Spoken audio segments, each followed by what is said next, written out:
तो देखिए, आज जो हम टॉपिक आप लोगों के साथ स्टार्ट करने जा रहे हैं सेशन में जीएसटी पोर्टल के अंदर, वो आज का जो टॉपिक है वो है हमारा सर्विस टैब में रिटर्न का। इससे पहले हमने अपनी लास्ट क्लास में आपको रजिस्ट्रेशन और लेजर के बारे में बता दिया था। आज हम आपको अगेन स्टार्ट कर रहे हैं रिटर्न में। सबसे पहले आपको जो टॉपिक मिलेगा वो है रिटर्न डैशबोर्ड।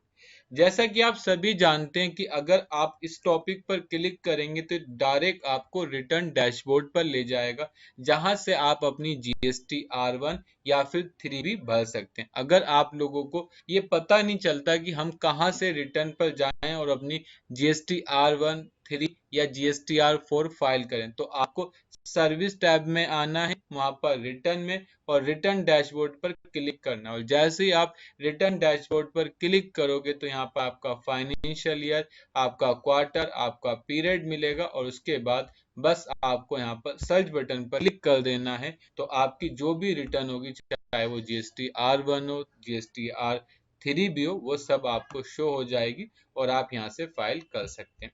इसके बाद अब हमारा रिटर्न के अंदर दूसरा जो टॉपिक आता है वो आता है व्यू फाइल रिटर्न। अगर आपको अपनी रिटर्न की डेट पता करनी है कि आपने अब तक अपनी सारी रिटर्न किस किस डेट में फाइल करी है, तो बस आपको यहाँ पर आना है व्यू फाइल रिटर्न में। और जैसे ही आप व्यू फाइल रिटर्न पर क्लिक करेंगे तो देखिए अब आपके सामने एक स्क्रीन ओपन होगी। जैसे ही ये आपके सामने ओपन होगी, यहाँ पर आपको अपना फाइनेंशियल ईयर देना है। आप कौन से फाइनेंशियल ईयर की बात कर रहे हैं, आपको अपना रिटर्न फाइलिंग पीरियड सिलेक्ट करना है। हमने कहा मंथली। कौन सी रिटर्न की बात कर रहे हो, मैंने कहा अप्रैल पीरियड की बात कर रहा हूँ। कौन सी रिटर्न, मैंने कहा जीएसटी R1। और जैसे ही मैं सर्च बटन पर क्लिक कर दूंगा तो यहाँ पर मेरे सामने वो डेट आ जाएगी, जिसमें मेरी रिटर्न का टाइप होगा, फाइनेंशियल ईयर होगा, टैक्स पीरियड होगा, एक्नॉलेजमेंट नंबर होगा, डेट ऑफ फाइलिंग होगी, मोड ऑफ फाइलिंग क्या थी, फाइल किसने करी है, और व्यू और डाउनलोड। अगर आपको यहाँ से वो डाउनलोड करनी है तो आप यहाँ से क्लिक करके क्या कर सकते हैं, व्यू भी कर सकते हो और उसके अंदर एक ऑप्शन होता है डाउनलोड का, आप वहां से डाउनलोड भी कर सकते हैं। तो अगर आपको अपनी किसी भी रिटर्न का स्टेटस देखना है तो आप यहाँ से आकर देख सकते हैं। इसके बाद नेक्स्ट टॉपिक आता है रिटर्न में ट्रैक रिटर्न स्टेटस। इसमें तो क्या था, आपको वन बाय वन एक एक मंथ करके देखना पड़ रहा था, लेकिन अगर आप लोग ट्रैक रिटर्न स्टेटस में जाओगे तो यहाँ पर आपके सामने वो सारा स्टेटस शो कर देगा। इसमें क्या करता है, बेसिकली आपकी जो 5 लास्ट रिटर्न होती हैं उनके बारे में आपको बताता है। यहाँ पर आपका AR number, return type, financial year, tax period, date of filing, status और मोड ऑफ फाइलिंग आपको मिलेगा। तो आप यहाँ से देख सकते हैं। और अगर आपको ज्यादा देखना है तो बस आप यहाँ पर सेकंड टैब पर चले जाओ, तो यहाँ से आप देख सकते हैं। तो अगर आपको कोई भी रिटर्न से रिलेटेड इंफॉर्मेशन निकालनी है, आप वो यहाँ से निकाल सकते हो। अगर आपको AIN नंबर के बेस पर निकालना है तो यहाँ पर क्लिक कर दें, रिटर्न पीरियड के बेसिस पर निकालना है तो यहाँ कर सकते हैं, और फाइल बेसिस पे निकालना है तो आप यहाँ पर फाइल बेसिस स्टेटस पे जाएं, यहाँ पर क्लिक करें और आप देखना चाहते हैं कि आपकी रिटर्न फाइल्ड है और साथ साथ वैलिड है, तो आप इस पर क्लिक करके सर्च कर दो, तो यहाँ पर आपकी रिटर्न दिखा दो। अगर आपकी कोई रिटर्न इनवैलिड होती तो वो यहाँ पर आपकी नहीं आएगी। इसके बाद रिटर्न के अंदर जो हमारा नेक्स्ट टॉपिक आता है ट्रांजेक्शनल फॉर्म। ये आप सभी को पता होने चाहिए आपके ट्रांजेक्शनल फॉर्म क्या होते हैं। सर, आप सभी को पता होगा 1 जुलाई 2017 को जीएसटी हमारा आया था, जिसके अंदर सरकार ने हमारे पास 3 फॉर्म लाए थे, जिसे हम ट्रान 1, ट्रान 2 और ट्रान 3 के नाम से जानते थे। सरकार ने कहा था अगर तुम्हारे पास कोई 1 जुलाई 2017 से पहले का कोई स्टॉक पड़ा हुआ है जिस पर आपने सरकार को ऑलरेडी टैक्स दे रखा है, और अगर आप उस टैक्स का आईटीसी क्लेम करना चाहते हैं, तो उसके लिए आप अपना ट्रान 1 फॉर्म भर दो और हम आपको एक कैलकुलेशन मेथड के हिसाब से जो सरकार ने हमें उस समय बताया था, हम तुम्हें आईटीसी दे देंगे जितने आपका स्टॉक होगा। लेकिन अब इस टॉपिक की इतनी रेलिवेंट यूज नहीं बचा, क्योंकि अब जीएसटी आए हुए भी कम से कम 3 से 4 साल हो चुके हैं। तो लेकिन ये टॉपिक उस समय बहुत ज्यादा इम्पोर्टेंट था जब आपका जीएसटी आया था। ठीक है, तो अभी हम इस टॉपिक को इग्नोर कर देते हैं और अब ना के बराबर ही लोग इसका यूज करते हैं।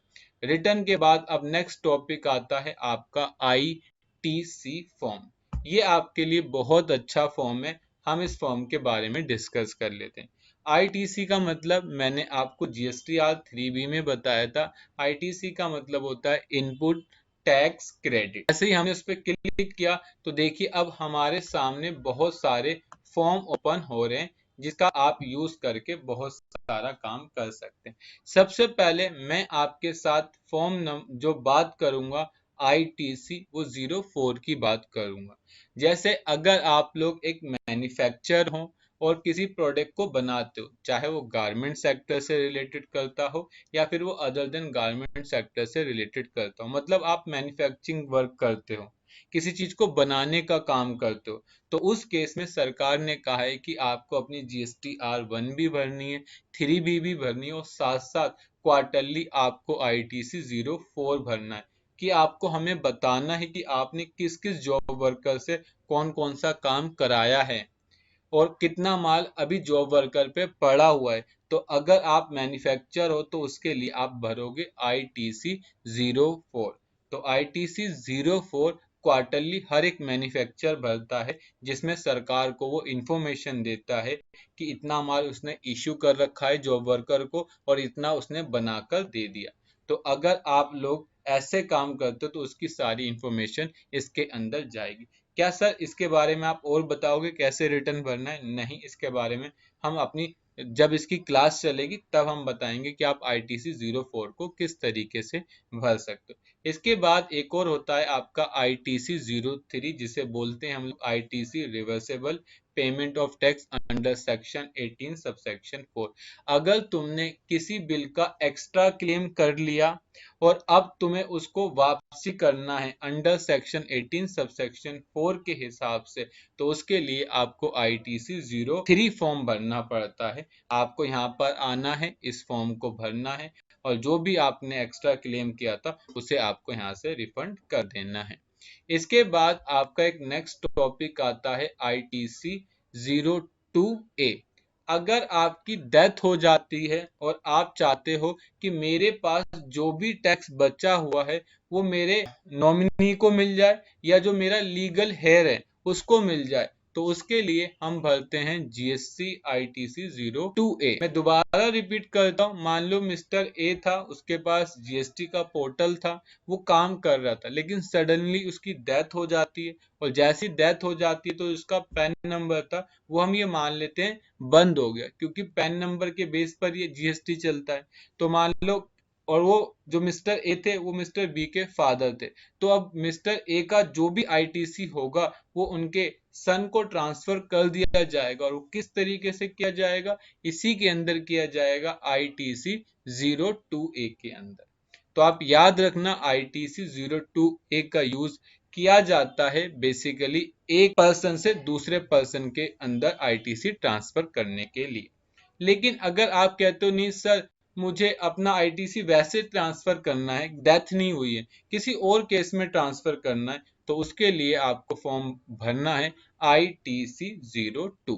तो आप इस फॉर्म को भर के अपनी एक कंपनी का ITC दूसरी कंपनी में ट्रांसफर कर सकते हैं, लेकिन वो जेन्युइन होनी चाहिए तभी आप कर सकते हैं। ITC 01 हम बाद में डिस्कस करेंगे। इसके बाद अब हम आगे चलते हैं। इसके बाद हमें रिटर्न के अंदर नेक्स्ट टॉपिक मिलेगा, वो है एनुअल रिटर्न। जैसा कि आप सभी जानते हैं एनुअल रिटर्न जिसे हम लोग GSTR 9, GSTR 9A, GSTR 9B या फिर GSTR 9C के बारे में जानते हैं। जैसे ही आप एनुअल रिटर्न पर क्लिक करोगे तो अब अगर आपका टर्नओवर 5 करोड़ रुपए से ऊपर होगा तो यहाँ पर आपको GSTR 9 और साथ साथ आपको GSTR 9C दिखेगी। लेकिन अगर आप लोगों का टर्नओवर 5 करोड़ रुपए से कम है तो यहाँ पर आपको खाली क्या दिखेगी? ओनली GSTR 9 दिखेगी। जैसे ही आप इस पर क्लिक करोगे तो यहाँ पर आपको दोनों ऑप्शन दिख रहे हैं, एनुअल रिटर्न GSTR 9 और reconciliation statement GSTR 9C। 9C basically audit होती है GST की, जो CA ही फाइल करते थे फाइनेंशियल ईयर 19-20 थे, लेकिन जब बजट आया 2020-21 का तो सरकार ने कहा ऐसा जरूरी नहीं है कि GSTR 9C सीए ही ऑडिट करेंगे, एक प्रोफेशनल भी कर सकता है जिसके पास जीएसटी प्रैक्टिशनर सर्टिफिकेट होगा, लेकिन कंडीशन है जो 5 करोड़ रुपए से नीचे का होगा। तो आप GSTR 9 कब भरते हो? एनुअल रिटर्न होती है, मतलब अगर आप फाइनेंशियल ईयर 1/4/2020 से लेकर 31/3/2021 तक कोई भी काम करते हो और अगर आपकी कोई भी गलती हो जाती है या आप ज्यादा क्लेम कर लेते हो या आप शॉर्ट क्लेम करते हो, उन सभी की इंफॉर्मेशन हमें सरकार को GSTR 9 में देना होता है। लेकिन सरकार ने भी इसमें एक कंडीशन रख दी। क्या बोला सरकार ने? सरकार ने कहा अगर देखो आपका लास्ट ईयर का टर्नओवर 2 करोड़ रुपए से कम है तब तो आपको GSTR 9 भरने की आवश्यकता नहीं, ये ऑप्शनल है। लेकिन अगर आप जीएसटी लो पढ़ोगे तो वहां पर ऐसी कोई कंडीशन नहीं थी, उसमें मैंडेटरी था आपको GSTR 9 भरना था, लेकिन सरकार ने नोटिफिकेशन निकालकर ये बता दिया था। तो आप लोग अगर आपका टर्नओवर ग्रेटर देन है 2 करोड़ से तो ये आपके लिए ऑप्शनल होता है, आपको भरना है तो भरिए और आपको नहीं भरना तो आप इसे इग्नोर कर सकते हैं। लेकिन GSTR 9C कौन भरता है? जिनका टर्नओवर 5 करोड़ रुपए से है वो GSTR 9C भरता है। ठीक है, पहले 9 फाइल होगी फिर 9C फाइल होगी। इसके बाद अब हमारा नेक्स्ट टॉपिक आता है रिटर्न के अंदर, वो होता है TDS and TCS credit reverse. जैसे अगर आप एक ई कॉमर्स ऑपरेटर हो, मतलब आप अपना सामान ई कॉमर्स पोर्टल के थ्रू भेजते हो, just like Flipkart, just like Amazon, just like Meesho या फिर कोई भी अदर पोर्टल जो आपके प्रोडक्ट को बाजार में सेल करते हैं और आपका ई कॉमर्स कैटेगरी के अंदर आते हैं, तो आप सभी को पता है वो आपका TDS काटते हैं अंडर सेक्शन 51 के हिसाब से। अगर वो आपका TDS काटते हैं और आप चाहते हो कि जो उन्होंने मेरा TDS काटा उसका मुझे रिफंड मिल जाए, तो उसके लिए आपको आना होगा TDS एंड TCS क्रेडिट के अंदर। ठीक है, तो ये हर किसी के लिए नहीं होता, अगर आपको चाहिए तो आप इस पर क्लिक कर दे। जैसे आप क्लिक करोगे आपको अपना फाइनेंशियल ईयर डालना है, सर्च बटन पर क्लिक करना, और जैसे सर्च बटन पर क्लिक करोगे तो यहाँ पर आपको TDS एंड TCS क्रेडिट मिलेगा। बस आपको यहाँ पर जाना है, जैसे ही आप जाओगे तो जितना आपका ई कॉमर्स पोर्टल ने TDS काटा होगा या TCS काटा होगा उन सभी की इंफॉर्मेशन आपके सामने पर आ जाएगी। मान लो TDS क्रेडिट रिसीव, आपका TDS काटा तो आप यहाँ पर जाओगे और जिसने काटा होगा उसका नाम आपको यहाँ पर शो हो जाएगा।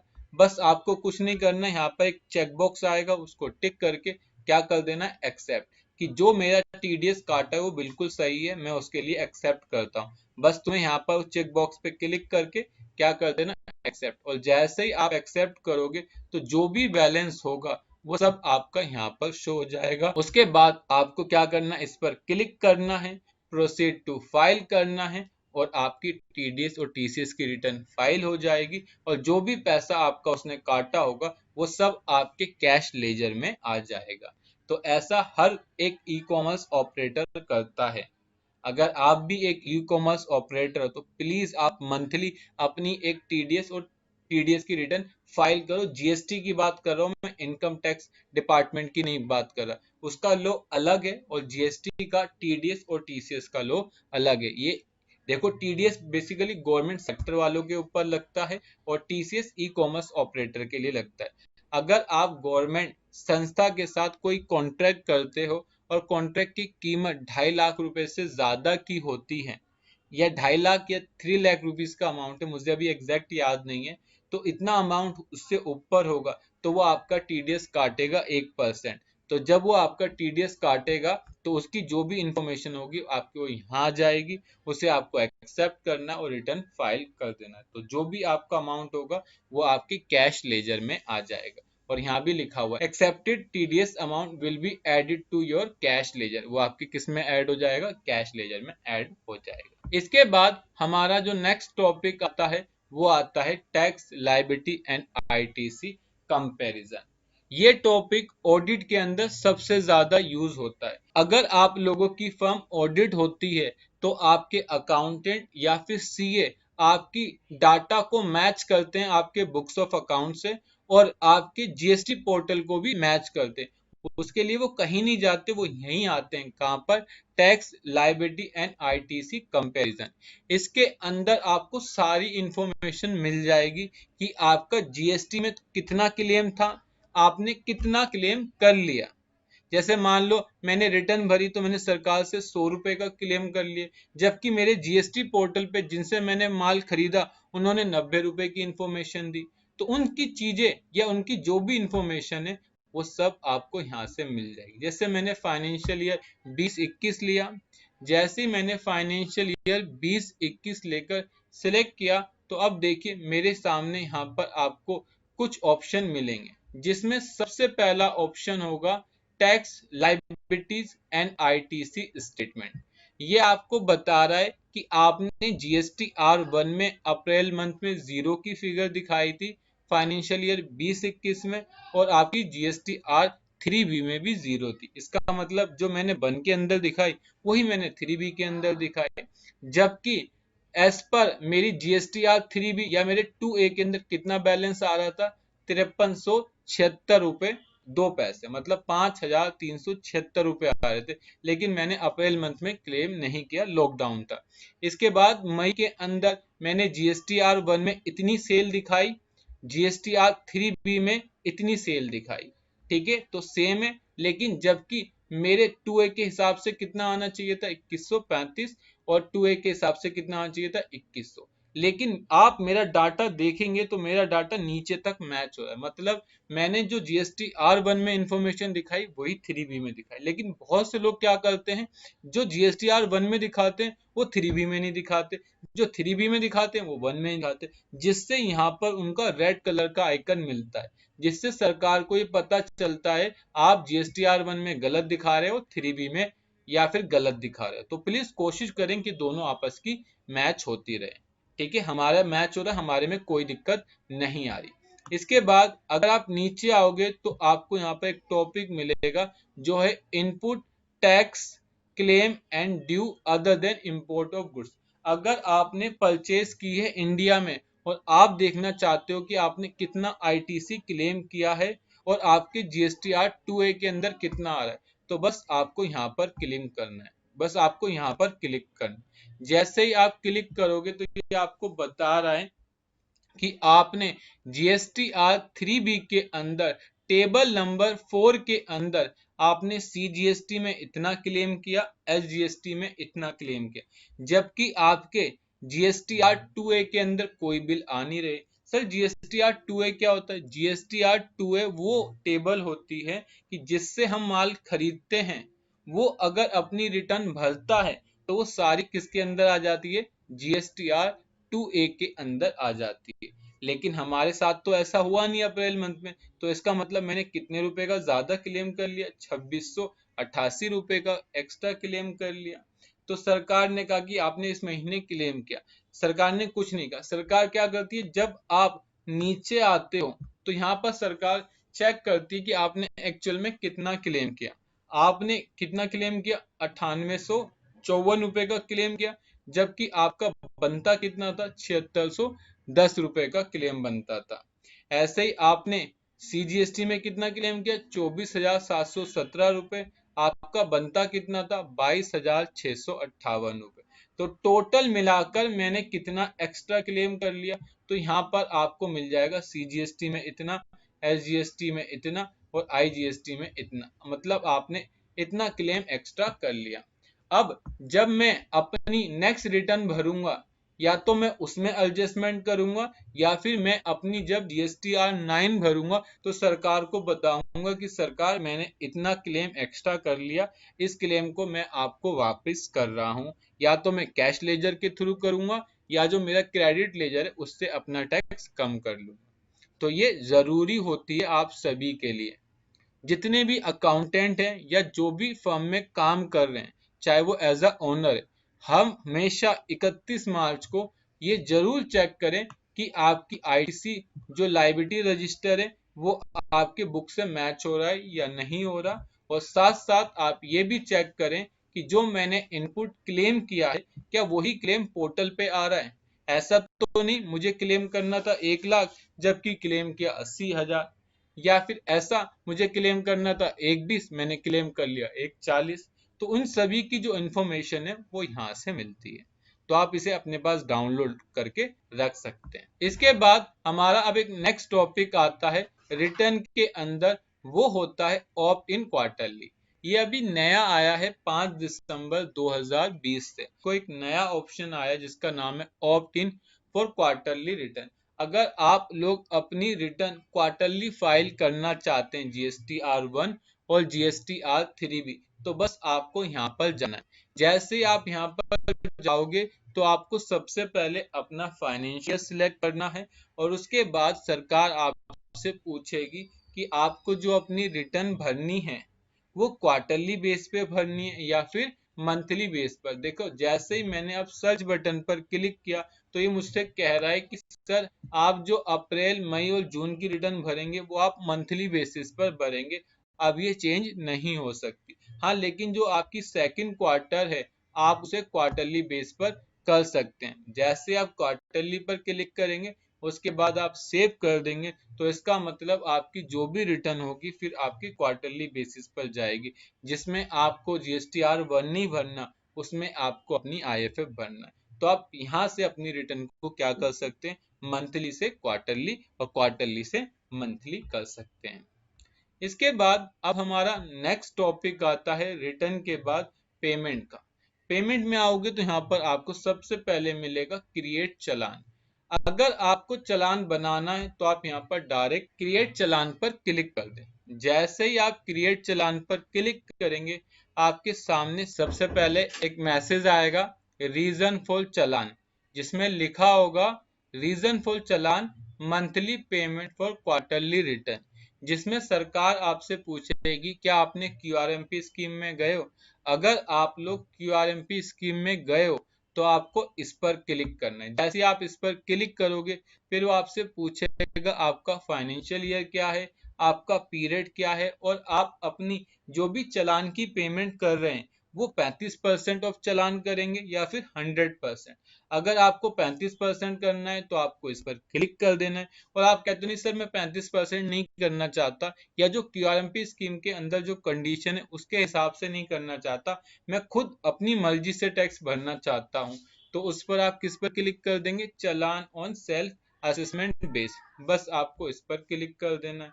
आप कहते नहीं सर मैं QRMP स्कीम का बंदा हूं ही नहीं, तो आपको किस पर क्लिक करना है, एनी अदर पेमेंट पे, और जैसे आप एनी अदर पेमेंट पर क्लिक करेंगे तो उसके बाद आपको प्रोसीड बटन पे जाना है। जैसे आप प्रोसीड बटन पे जाएंगे उसके बाद आपको यहाँ से सबसे पहले 3 ऑप्शन मिलेंगे। पहला होता है क्रिएट चालान, दूसरा होता है सेव चालान, और तीसरा होता है हिस्ट्री। तो आप यहाँ से देख सकते हैं तीनों की। फिलहाल मुझे अभी क्रिएट करना है तो मैं यहाँ से क्रिएट चालान पर गया। उसके बाद मुझे कौन से टैक्स में पेमेंट करनी है, अगर आपको CGST में करनी है तो आपको यहाँ से CGST डालना है। अगर आपकी टैक्स की पेमेंट है तो आप टैक्स वाले कॉलम में डालो, अगर आपकी इंटरेस्ट की पेमेंट है तो आप इंटरेस्ट वाले कॉलम में डालो, अगर आपकी पेनल्टी है तो पेनल्टी वाले कॉलम में डालो, और अगर आपकी कोई लेट फीस है तो प्लीज आप उसे फीस वाले कॉलम में डालो, किसी और कॉलम में मत डालना। जैसे मान लो मेरे 50 रुपए का टैक्स है तो मैं यहाँ पर 50 टाइप कर दूंगा, और अगर मेरी 20 रुपए की पेनल्टी होती तो मैं अलग से यहाँ पर 20 रुपए डालता। ऐसा नहीं है कि मैं यहाँ पर टोटल 70 रुपए करके टैक्स वाले कॉलम में डाल दूंगा, उसे मुझे बाइफरकेशन करना पड़ेगा अलग अलग।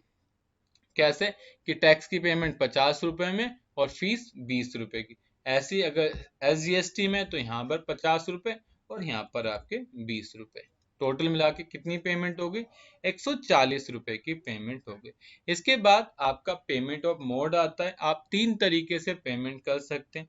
पहला होता है ई पेमेंट, मतलब आप यहाँ से ऑनलाइन जाएं और डायरेक्ट पेमेंट कर दें। दूसरा होता है ओवर द काउंटर, मतलब आप कहते हैं सर मैं नेट बैंकिंग यूज नहीं करता, मैं बैंक के थ्रू करना चाहता हूँ, तो आप ओवर द काउंटर पर क्लिक करते हैं। ओवर द काउंटर में आपके पास 3 ऑप्शन मिलेंगे, जिसमें सबसे पहला होगा आपका कैश, मतलब आप 10,000 रुपीज तक कैश में पेमेंट कर सकते हैं। दूसरा होता है चेक और तीसरा होता है डिमांड। तो ये आपके ऊपर डिसाइड करता है कि आप इसे किस तरीके से यूज करते हैं। आप कहते हैं नहीं सर लेकिन बैंक के थ्रू तो करूंगा, लेकिन मैं ना क्या चाहता हूँ एनएफटी और आरटीजीएस हो, और मैक्सिमम अगर आपको ऑफलाइन पेमेंट करनी है तो प्लीज एनएफटी और आरटीजीएस ही सिलेक्ट करें, वो ज्यादा बेटर रहता है। वरना जो आपके बैंक वाले होते हैं वो आपको दोबारा कहेंगे कि आप दोबारा इस फॉर्म को भर के लाओ और किस में कन्वर्ट करना, एनएफटी और आरटीजीएस में। इसके बाद यहाँ से अपने बैंक को सिलेक्ट करना, जो भी बैंक होगा यहाँ पर आपका बैंक आ जाएगा, और उसके बाद आपको जनरेट चालान पर क्लिक करना है। और जैसे ही आप जनरेट चालान पर क्लिक करेंगे यहाँ पर आपको चालान सक्सेसफुली जनरेट मिलेगा।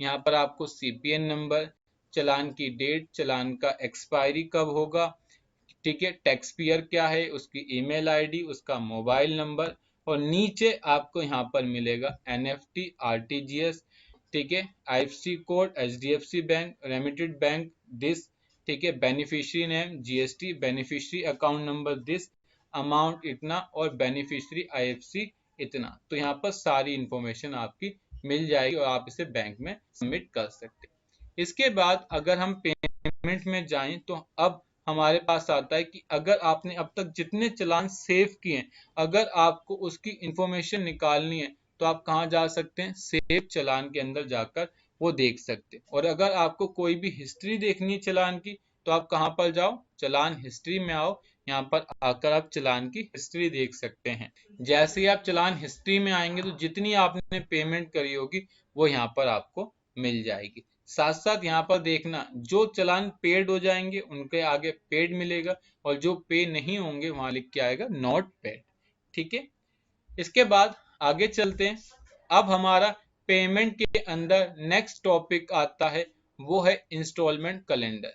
अगर आपके ऊपर सरकार ने कोई लाइबिलिटीज निकाली और आप इतने कैपेबल नहीं हो, आप कहते हो नहीं सरकार हमारी जो पेमेंट है ना वो हम आपको दे देंगे, मना नहीं कर रहे, लेकिन आप ना इंस्टॉलमेंट चला दो, किस्तें चला दो हमारे ऊपर, तो आपको क्या करना पड़ेगा, सबसे पहले एप्लीकेशन डालनी पड़ेगी। किसकी, application for the deferred payment या पेमेंट इन इंस्टॉलमेंट, कि सर जो भी मेरी पेमेंट है आप उसे किस में कर दो, इंस्टॉलमेंट में कर दो। तो पहले आपको यहाँ से अप्लाई करना पड़ेगा इंस्टॉलमेंट के लिए। जब आपकी इंस्टॉलमेंट सरकार बना देगी तो आप यहाँ जाकर क्या देख सकते हैं, इंस्टॉलमेंट कैलेंडर, कि आपकी अप्रैल मंथ में कितनी पेमेंट है, मई मंथ में कितनी है, जून मंथ में कितनी है। तो कई क्लाइंट ऐसे भी हैं जिन्होंने बिजनेस स्टार्ट किया था, ठीक है, उसके बाद अपनी जीएसटीआर तो भर दी लेकिन 3B नहीं भर पाए। क्यों नहीं भर पाए, क्योंकि उनके पास टैक्स ही नहीं था या पैसे ही नहीं थे। अब वो सरकार से कहते हैं कि सरकार मैं भरने के लिए तैयार हूं, मैं भर भी दूंगा, लेकिन मैं अभी इस समय इतना कैपेबल नहीं हूं कि मैं आपकी पेमेंट कर सकूं। तो उस समय आप उसे किस में कन्वर्ट कर लें, इंस्टॉलमेंट में कन्वर्ट कर लें, और जब वो आपकी इंस्टॉलमेंट में कन्वर्ट हो जाए तो उसके बाद आप पेमेंट कर सकते हैं।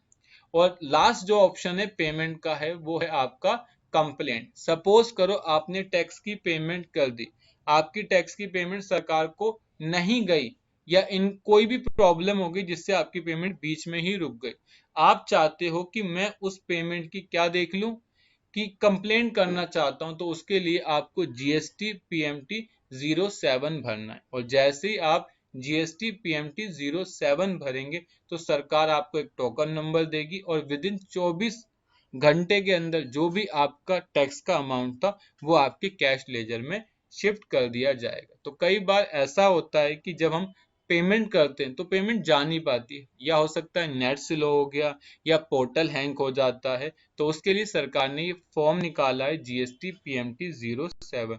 आप इस फॉर्म को फिलअप करो और इसके 24 घंटे बाद सरकार आपको फीडबैक दे देगी। क्लियर। तो ये हमारा टॉपिक था पेमेंट का। इसके बाद हमारा नेक्स्ट टॉपिक आता है यूजर सर्विस। यूजर सर्विस में सबसे पहला आता है माई सेफ एप्लीकेशन। आप जितनी भी एप्लीकेशन सेव करते हैं वो सब किसके अंदर आती है, माई सेफ एप्लीकेशन के अंदर। चाहे वो आपकी रजिस्ट्रेशन की एप्लीकेशन हो, चाहे वो आपकी इंस्टॉलमेंट पेमेंट की एप्लीकेशन हो, या कुछ भी हो, वो आपकी माई सेफ एप्लीकेशन के अंदर जाती है, ठीक है। इसके बाद जो सेफ हो गई थी, और अगर आपने उसके आगे जैसे ईबीसी या ओटीपी डाल के आगे सबमिट कर दिया तो उसके लिए आप कहाँ जाएंगे, माई एप्लीकेशन पे, और जैसे ही आप माई एप्लीकेशन पर क्लिक करेंगे तो जो भी आपने एप्लीकेशन डाली होगी जीएसटी में वो सब अब आपको शो हो जाएगी। ठीक है, यहाँ पर आपको क्लिक करना है। आपका एप्लीकेशन टाइप क्या है, मैंने कहा कि मैंने लेटर ऑफ अंडरटेकिंग के लिए किया था, तो आपको यहाँ पर लेटर ऑफ अंडरटेकिंग डालना है। आप कहते हो कि सर मैंने अपना ई वे बिल को अनब्लॉक करने की एप्लीकेशन डाली थी, तो आप वो देख सकते हो। तो आपको ये सारी इंफॉर्मेशन कहाँ से मिलेगी, यूजर सर्विस के अंदर सेफ माई सेफ एप्लीकेशन और दूसरा माई एप्लीकेशन। इसके बाद नीचे थर्ड टॉपिक आता है व्यू डाउनलोड सर्टिफिकेट। अगर आपको अपना जीएसटी का सर्टिफिकेट निकालना है तो आप यहाँ पर जाकर क्लिक कर सकते हैं। जैसे ही आप क्लिक करेंगे आपका जीएसटी सर्टिफिकेट निकल जाएगा, और आप निकालने के बाद अपनी प्लेस ऑफ बिजनेस में जो आपका फ्रंट डोर हो, जहां से आपका बिजनेस दिखता हो, वहां पर ये क्या कर दें, अप्लाई कर दें। सर आपके पास तो ये 3 सर्टिफिकेट आ रहे हैं, ये 3 सर्टिफिकेट इसलिए आ रहे हैं क्योंकि मैंने अपने जीएसटी नंबर को 3 बार अमेंडमेंट किया था, जिसमें मैंने पहले अपनी जहां मेरा पुराना बिजनेस था वो लोकेशन थी, उसके बाद जीएसटी सर्टिफिकेट में कुछ मिस्टेक थी वो रेक्टिफाई करी, और इसके बाद जब मेरा प्लेस ऑफ बिजनेस चेंज हुई तो उसके बाद दोबारा मैंने इसको अमेंडमेंट किया, तो इसलिए मेरे पास यहाँ पर 3 बार शो हो रहा है। तो आप जितनी बार अमेंडमेंट करेंगे उतनी बार आपका जीएसटी सर्टिफिकेट आएगा। बस आपको यहाँ पर डाउनलोड पर क्लिक करना है और आपका डाउनलोड हो जाएगा। इसके बाद सर्विस के बाद आता है व्यू नोटिस एंड ऑर्डर। अगर सरकार ने आपके ऊपर कभी नोटिस किया होगा या आपसे किसी चीज की डिमांड की होगी तो आपको आना है व्यू नोटिस एंड ऑर्डर में। बस आपको यहाँ पर क्लिक करना है। जैसे ही आप क्लिक करोगे तो आपके ऊपर कभी भी नोटिस आया होगा तो वो यहाँ पर आपको मिल जाएगा। ठीक है, तो आप यहाँ पर देख सकते हैं। देखो वही है जो मैंने आपको बताया, जिसमें सबसे पहला जब मैंने आपको अपना जीएसटी नंबर अप्लाई किया था तो उन्होंने मुझे एक शॉर्ट कोर्स नोटिस दिया था। उसके बाद जब मैंने जीएसटी नंबर दोबारा रेक्टिफाई किया तो उस समय भी उन्होंने मुझे एक नोटिस दिया जिसको मैंने फुलफिल कर दिया। तो ये मेन होता है। बहुत से लोग काम तो करते हैं लेकिन ईयरली ये चेक नहीं करते कि क्या उनके ऊपर कोई नोटिस आ रहा है, और कई जब साल बीत जाते हैं तो सरकार काफी पेनल्टी ले लेती है। इसलिए आप अगर आप लोगों के पास जीएसटी नंबर है तो आप जरूर यहाँ जाकर चेक करें कि आपके ऊपर कोई नोटिस या ऑर्डर तो पेंडिंग नहीं चल रहा अभी तक। ठीक है, तो आप यहाँ से चेक कर सकते हैं। इसके बाद नेक्स्ट टॉपिक है आपका सर्च एचएसएन कोड।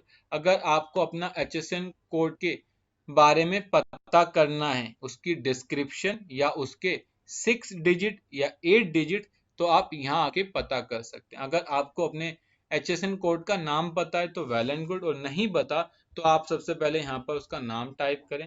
जैसे आप नाम टाइप करेंगे यहाँ पर आपको एचएसएन कोड की लिस्ट आ जाएगी, और जो भी कोड आप सिलेक्ट करके उसके डिस्क्रिप्शन या फिर उसके 6 डिजिट या फिर 4 डिजिट के एचएसएन कोड निकाल सकते हैं। अगर आपको एचएसएन कोड पता है तो आप यहाँ से एचएसएन कोड डायरेक्ट भी डाल सकते हैं। तो 2 तरीके हैं, आप यहाँ से एचएसएन कोड की डिस्क्रिप्शन या फिर उसके कोड को पता कर सकते हैं। ये अभी न्यू आया है, पहले नहीं था ये। इसके बाद आते हैं हॉलीडे लिस्ट। तो आपको हमने कल भी बताया था या कल से पहले वाली क्लास में भी हॉलीडे लिस्ट के बारे में बताया था। अगर आपको कोई जीएसटी पोर्टल पर फीडबैक देनी है तो आप वो भी जीएसटी पोर्टल पर फीडबैक दे सकते हो अपने पॉइंट ऑफ व्यू से कि ये होना चाहिए। तो बस आज के लिए इतना ही। बाकी हम अपनी नेक्स्ट क्लास में आपको बताएंगे कि आप एलयूटी किस तरीके से अप्लाई करोगे लेटर ऑफ अंडरटेकिंग। तो बस आज के लिए इतना ही। तो thank you for watching video.